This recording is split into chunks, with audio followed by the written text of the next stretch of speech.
안녕하세요, 임준입니다. 자, 오늘도 우리 종합평가, 중간평가의 작문 부분을 같이 한번 볼 텐데요. 오늘은 6번째 시간입니다. 그러니까 마지막 시간이죠. 마지막 시간 우리 끝까지 열심히 해봅시다. 뭘 위해서요? 중간평가 5점, 종합평가 10점을 위해서. 지난번에도 말씀드렸듯이 이거는 그냥 5점, 10점의 문제가 아니에요. 자, 이것을 공부해 두면요. 여러분들의 말하기 평가, 그런 것들은 25점씩이나 들어가거든요. 그래서 그런 것들을 같이 준비한다라는 생각으로 끝까지 집중해 주시면 좋겠습니다. 알겠죠? 자, 오늘은 마지막 시간, 당연히 6번째 마지막에 있는 부분이죠. 정치와 법에 대한 이야기를 해볼 텐데요. 임준 선생님이 가장 좋아하는 부분이 바로 정치 부분이에요. 이 정치 중에서도 어떤 것들, 선거에 대한 이야기를 주로 해보도록 하겠습니다. 자, 지금 바로 시작해 볼게요. 이 정치라는 것, 그리고 법이라는 것이 있는데, 이 정치 뭡니까? 바로 정치의 꽃. 뭐예요? 정치에서 가장 중요한 것, 이게 선거다, 이렇게 말할 수 있습니다. 선거에 대한 이야기를 좀 자세히 해보고요. 관련된 글도 한번 작성해 보도록 하겠습니다. 먼저 정치 참여 방법을 보도록 하겠습니다. 대한민국의 정치를 잠깐 볼까요? 대한민국의 정치는요, 일단 민주주의예요. 데모크라시죠. 민주주의인데 대한민국의 민주주의는 직접 다이렉트 민주주의가 있고 인다이렉트 간접 민주주의가 있는데 이게 베이스예요. 이 베이스를 뭐라고 하냐면 기본이라고도 얘기하고요. 그 다음에 바탕이라고도 얘기합니다. 똑같은 말이에요. 그래서 간접 민주주의를 바탕으로 하고 가끔 부분적으로 직접 민주주의가 있는데 부분적으로. 그런데 이걸 뭐라고 얘기하냐면 가장 대표적인 예가 선거예요. 선거는 직접 하게 되어 있습니다. 모든 국민이 직접 선거에 참여하게 되어 있어요. 그래서 간접 민주주의, 즉 누가? 정치인들이 정치를 한다. 대신하는 거예요. 국민들을 대신해서 국가의 중요한 부분들을 국가를 어떻게 운영할지에 대한 그런 중요한 부분들을 이 사람들이, 정치인들이 결정을 하는 겁니다. 누구 대신에? 국민 대신에. 그래서 이것을 간접 민주주의라고 하는데, 그럼 국민들은 정치를 안 해도 됩니까? 아니요. 반드시 국민들이 참여를 해야 됩니다. 무엇을 통해서? 방금 얘기한 것처럼 선거를 통해서 참여할 수 있죠. 그리고요. 신문, 그 다음에 뭐 TV 방송, 그 다음에 SNS 방송, 이런 것들을 통해서 언론을 통해서 참여할 수도 있습니다. 그리고 세 번째가 뭐냐면 파티. 뭐예요? 정당을 통해서. 정당에 조인하는 거예요. 가입하는 거죠. 정당에 가입해서 함께 정치를 해 나갈 수도 있다. 이렇게 알아두시면 되겠고요. 그거 말고도 이익단체라든가 아니면 시민단체라든가 또는 1인 시위, 개인 활동, 1인 시위 같은 거죠. 개인 활동을 통해서 참여할 수 있는데 제가 말씀드리고 싶은 건 가장 대표적인 것이 바로 이런 부분이다. 이렇게 알아두시면 되겠습니다. 이따가 문장 채우기에서 한 번 더 언급할 내용이에요. 그래서 이 정치에 참여하는 방법은 여러 가지가 있는데 반드시 참여를 해야 된다. 이렇게 알아두시면 되겠습니다. 자, 선거와 투표, 방금 얘기했던 대표적인 정치 참여 방법이 되겠죠. 국민이 정치에 참여할 수 있는 가장 대표적인 방법이기도 하고요. 또 제가 강조하고 싶은 건요, 가장 쉬운 방법이에요. 그리고요, 가장 효과적이고 효율적인 방법입니다. 효율적인 방법이다. 그래서 그냥 무조건 제일 좋은 방법입니다. 그래서 반드시 선거, 투표에 참여해야 된다. 이렇게 알아두시면 되겠고요. 이 선거와 투표를 통해서 대한민국을 어떻게 운영해 나갈지를 국민이 그 방향을 제시할 수 있다. 이런 면에서 선거와 투표는 굉장히 중요하겠다. 이렇게 생각할 수 있습니다. 선생님, 선거와 투표는 어떤 차이가 있습니까? 선거, 투표 똑같은 말이니까 여러분들은 똑같이 쓰셔도 됩니다. 그래서 예를 들어서 몇 월 며칠에 선거가 있어요. 몇 월 며칠에 투표가 있어요. 다 맞는 말이에요. 그런데 똑같은 말은 아니에요. 선거는 대표를 뽑다. 이런 뜻입니다. 그러니까 choose, choice 이런 뜻이죠. 대표를 선택하는 것을 얘기하는 겁니다. candidate 1, candidate 2, 뭐 이렇게 number 1, number 2가 있겠죠. 이런 것 중에서 나는 선택을 하겠다라는 의미가 있는데 이 투표는 뭐냐면 티켓이 있어요. 티켓. 그죠? 티켓이 있는데 티켓에다가 표시를 해가지고 블라블라블라블라 이렇게 표시를 해가지고 이거를 주는 거예요. 이 방식을 투표라고 얘기합니다. 그러니까 이거는 뽑다. 어떻게 뽑냐? 표에다가 적어서 뽑는다. 이거는 방법을 얘기하는 거고 이거는 어떤 컨셉트를 얘기하는 거다. 이렇게 생각하시면 되겠습니다. 자, 고향의 선거 방식에 대해서 써보세요. 이건 너무 어려운 것 같아요. 그런데 여러분들이 정치에 대해서 이야기를 해야 되니까 한국에 와서 정치에 대해서 배웠잖아요. 언제? 뭐 예를 들어서 KIIP 4단계에서 또 5단계에서 여러분들이 정치에 대한 이야기를 했는데 한국의 정치, 여러분 나라의 정치 이런 것들을 이렇게 블라블라블라블라 이렇게 비교를 하면서 정리를 해두시면 너무너무 좋겠습니다. 자, 한국 같은 경우에는 대통령이 있잖아요. 대통령. 그 다음에 국회의원도 있잖아요. 그죠? 그 다음에 시장, 도지사, 군수 이런 사람들이 있잖아요. 그래서 지방자치단체장 이렇게 얘기합니다. 그죠? 제가 왜 이런 사람들을 썼냐면 선거를 한다는 거예요. 선거.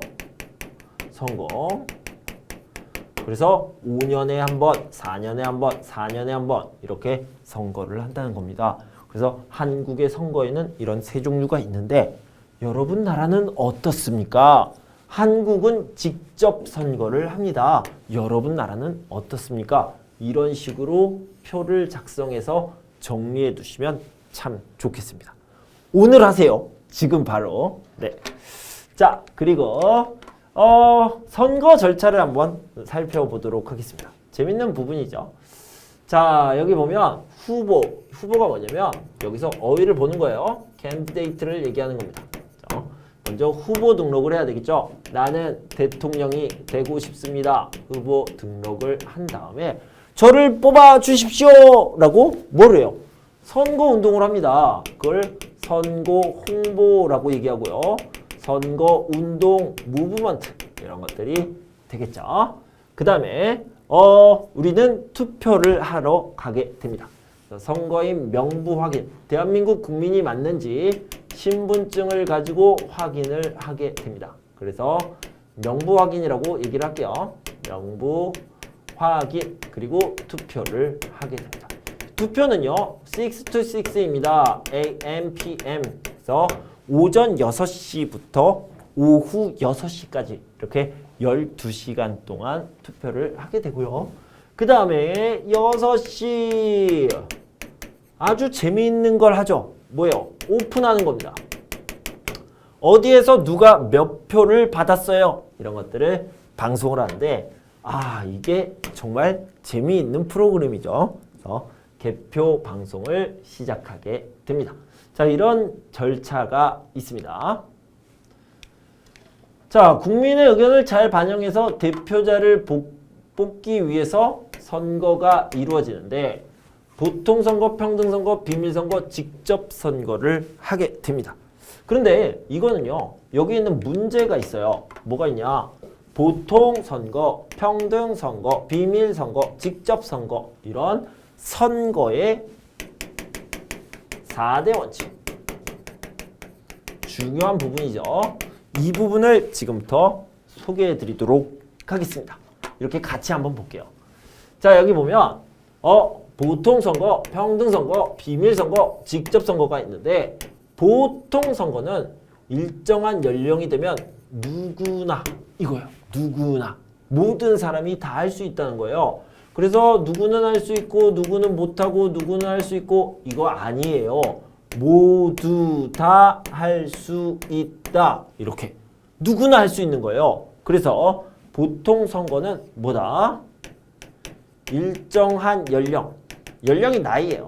이게 뭐냐면 만 18세 이상입니다.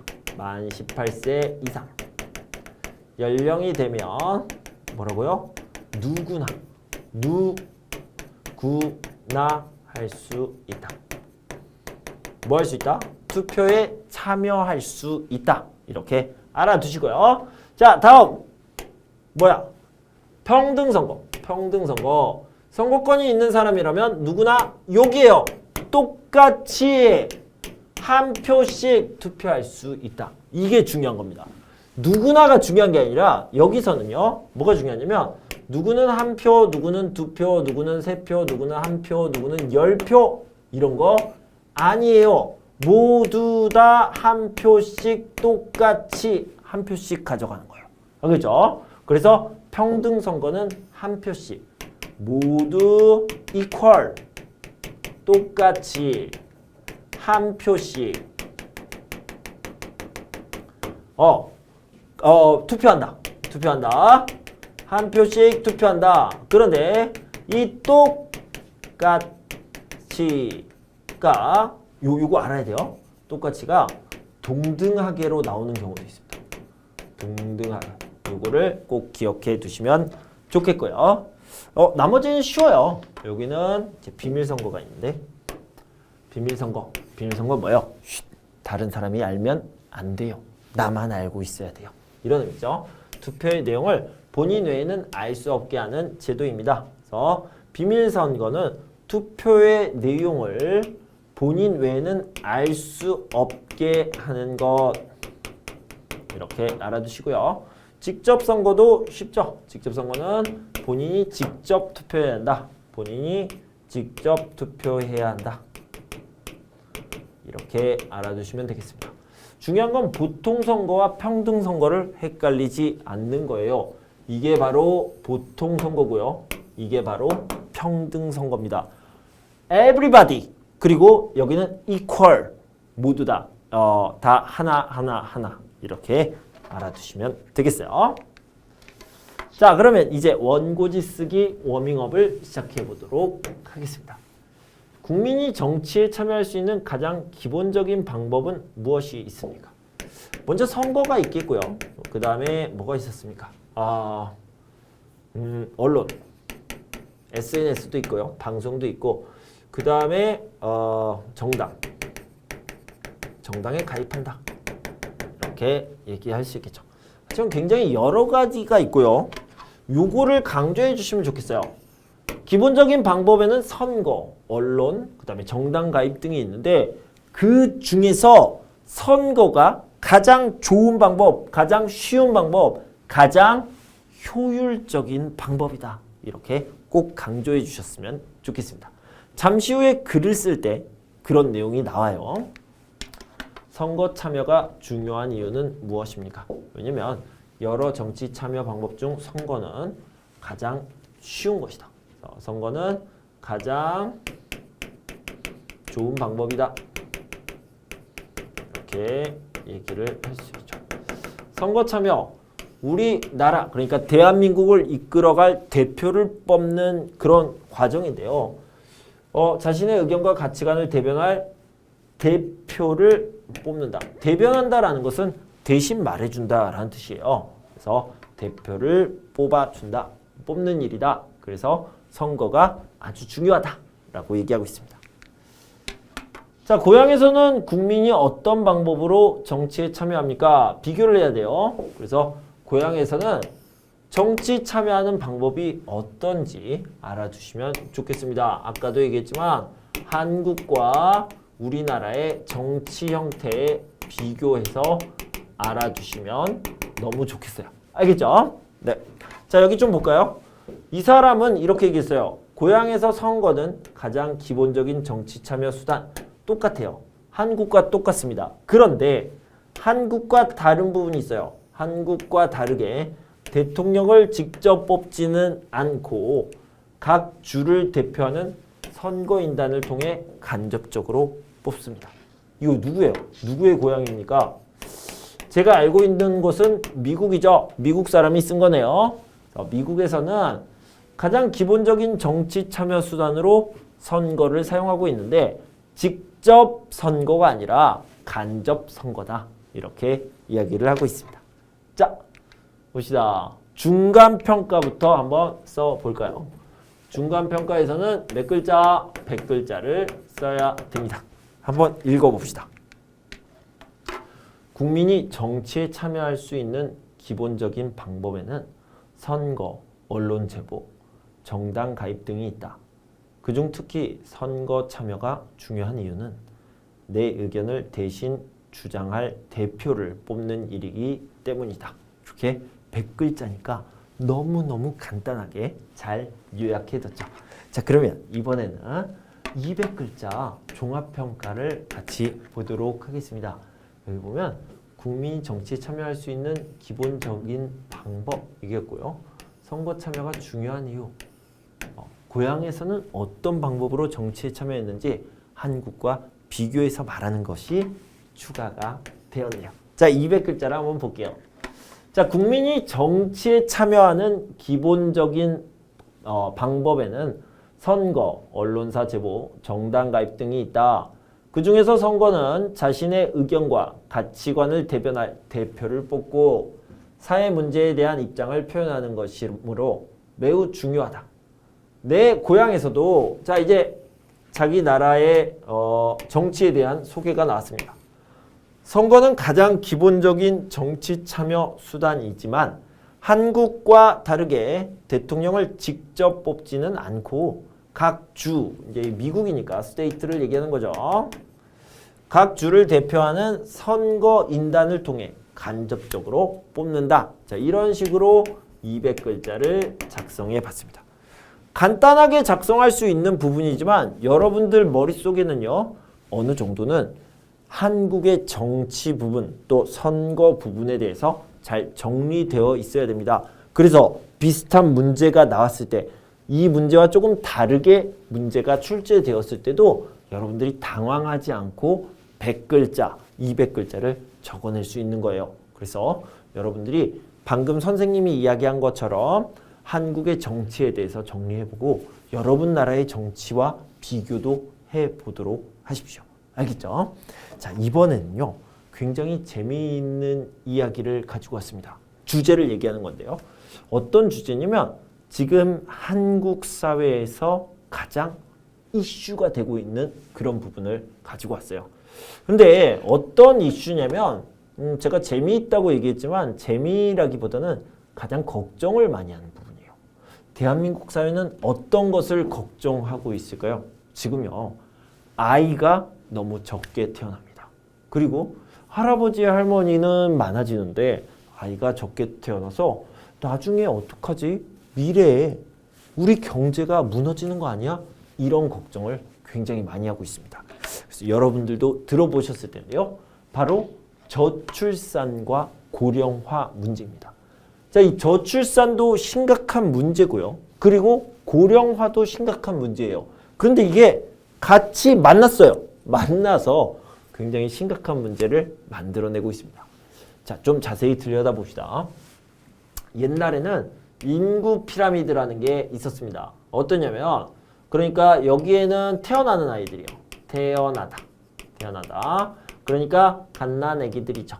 그 여기에는 이제 큰 사람들이 있고요. 여기에는 할머니, 할아버지가 이렇게 있습니다. 그죠?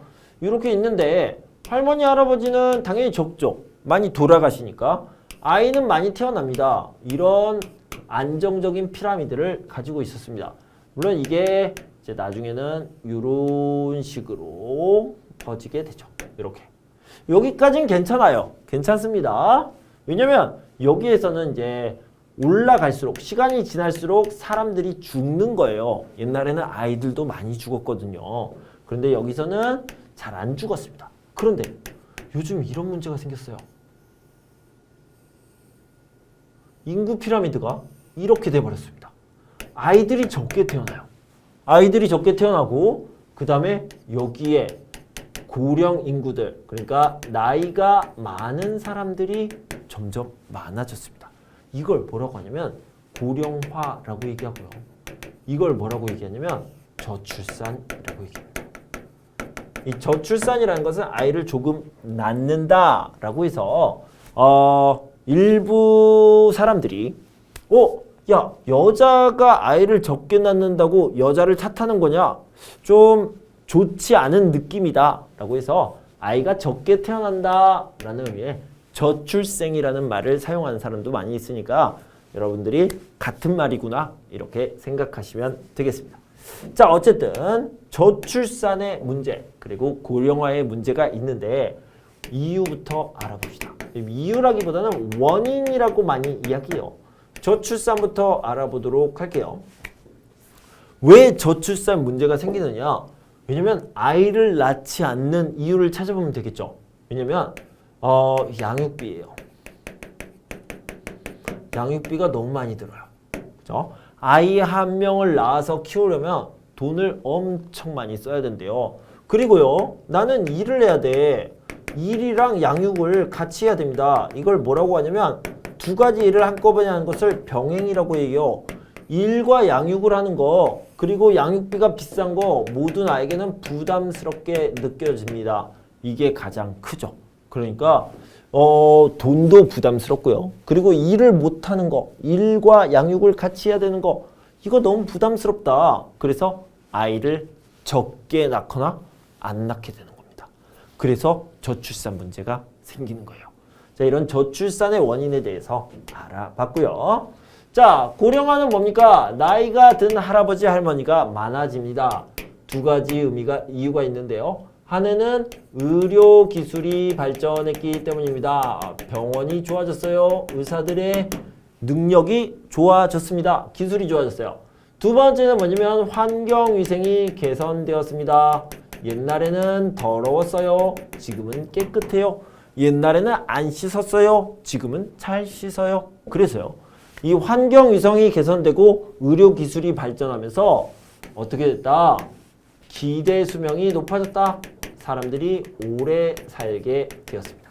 이제는 100세 시대를 지나서 넘어서 120세 시대가 되었다. 이렇게 얘기를 하고 있죠. 자, 좀 봅시다. 저출산과 고령화가 발생한 이유에 대해서 이야기를 했어요. 뭐라고 얘기했습니까? 이 저출산이라는 문제는 부담스러워서 그렇다. 어떤 게 부담스럽다? 두 가지가 부담스러운데 아까 정리를 했지만 양육을 할 때 돈이 많이 든다. 양육비가 부담스럽다.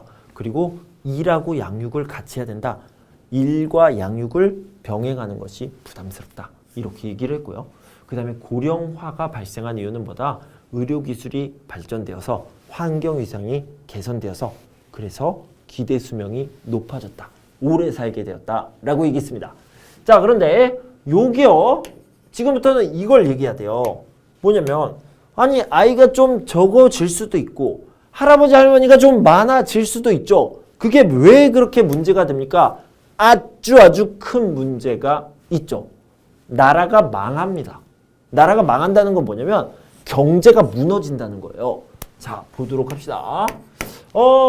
아이가 적어. 아이가 적다. 적을 수도 있죠. 그 다음에 수명이 늘어납니다. 사람들이 오래 살아요. 그러면 언제? 30년 후에 바로 문제가 생겨요. 30년 후에. 30년 후에 이 아이들이 적은 아이들이 경제 활동을 합니다. 그러니까 이 사람들은 돈을 버는 거예요. 생산을 하는 거예요. 그죠? 경제 활동을 하는 겁니다. 경제 활동을 하는 거예요. 그런데 30년 후에는 누가? 노인들이 많아져요. 노인들이 엄청 많아집니다.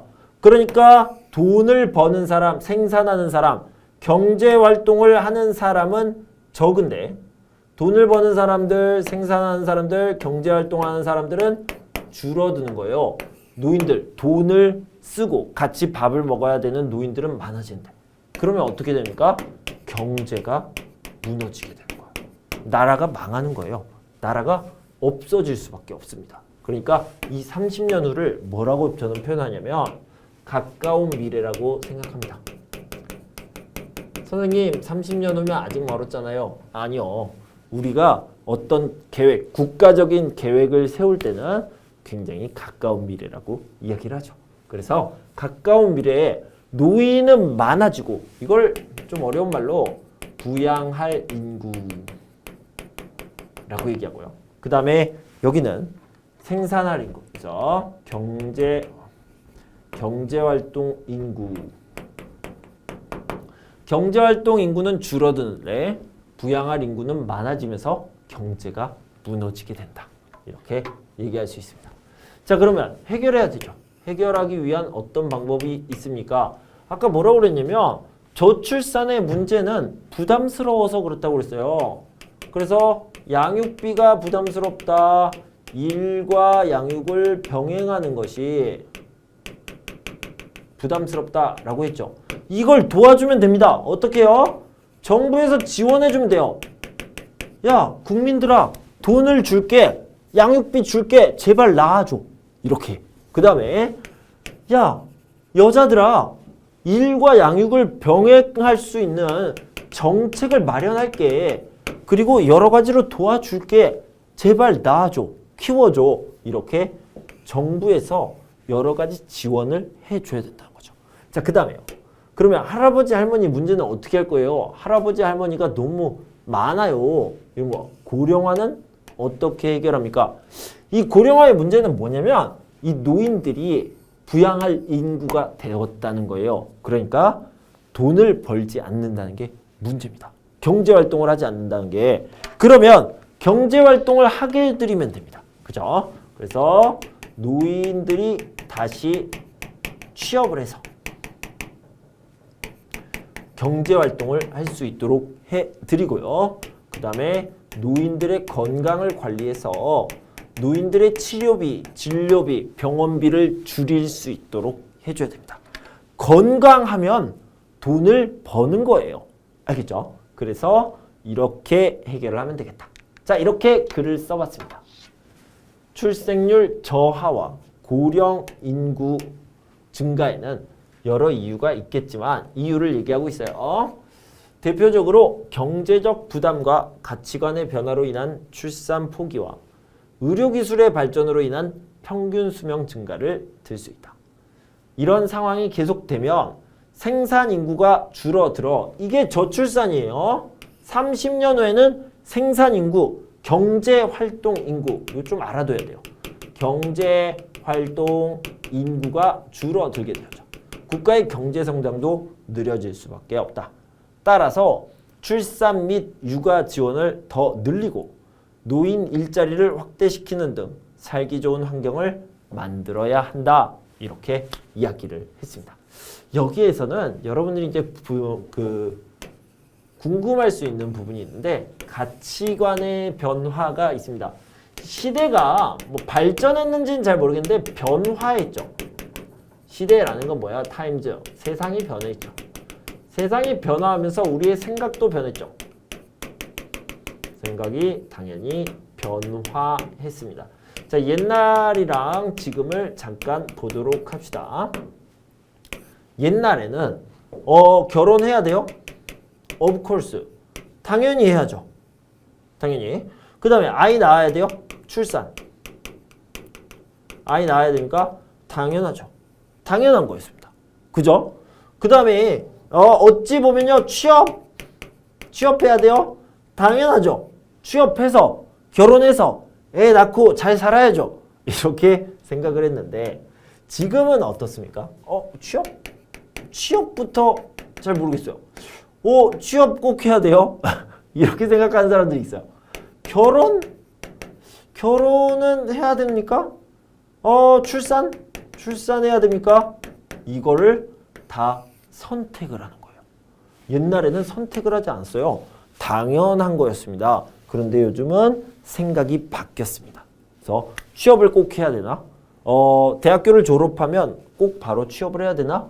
이런 생각이 달라졌고요. 그 다음에 결혼을 꼭 해야 되는지, 아이를 꼭 낳아야 되는지 이런 생각들도 달라졌습니다. 이게 바로 가치관의 변화라고 얘기할 수 있는 거죠. 자, 이렇게 6개의 꼭지로 나눠서요. 모두 12가지 소주제로 함께 얘기를 나눠봤습니다. 여러분들, 우리가 함께 공부한 것들이 여러분들에게 큰 도움이 되었으면 좋겠습니다. 그리고 여러분들 공부하시느라 고생 많으셨습니다. 여러분 모두 중간평가에서 또 종합평가에서 좋은 성적을 거두고 한 번에 합격하셨으면 좋겠습니다. 여러분들, 저는 다시 새로운 콘텐츠를 가지고 언젠가 돌아올 텐데요. 그때까지 여러분 건강하고 행복하세요. 감사합니다.